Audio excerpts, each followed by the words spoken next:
በሳውዲ አረቢያ ደጃል ሊመጣ እንደሆነ አንድ ምልክት ተመለከተ። ይህ ማለት ደግሞ ቂያማ ደርሷል ማለት ነው። በዚህ ምስል ላይ የምታዩት ፎቶ ደጃል መምጣቱን መቅረቡን የሚያሳይ ፎቶ ነው። ለምን እንደሆነ ነግራችኋል። ይህ ቪዲዮ ከደረሷችሁ ግን በደንብ ኮፒ ሊንክ፣ ሼር፣ ሪፖስት በማድረግ ሁሉም ማጋ አድርሱ። ረሱል ሰለላሁ ዐለይሂ ወሰለም ከ1400 ዓመታት በፊት ደጃል በሚመጣበት ሰዓት መዲና 7 በሮች ይኖራታል። ከዛም በእያንዳንዱ 7 በር ላይ 2 መላእክቶች ደጃል እንዳይገባ ይከላከላሉ ብለው ነበር።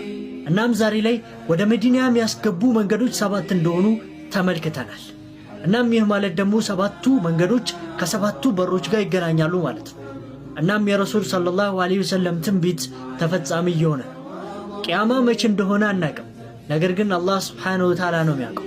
እናም ረሱል ሰለላሁ ዐለይሂ ወሰለም ከሱረቱል ካፍ 10 አንቀጾችን በልቡ የሸመደደና የያዘ ሰው ከደጃል እንደሚጠበቅ ረሱሉላህ ሰለላሁ ዐለይሂ ወሰለም ነግሮናል። ስለዚህ ሁላችንም ይህን መልእክት ለሁሉም ሙስሊም እንዲደርስ በደንብ ኮፒ ሊንክ፣ ሼር፣ ሪፖስት በማድረግ ሁሉም ማጋ ኢትዮጵያዊ ሙስሊም ጋር እናድርስ። ራሳችሁ ጋር እንዳታስቀሩት። አላህ ሱብሓነሁ ወተዓላ ከደጃልም ሆነ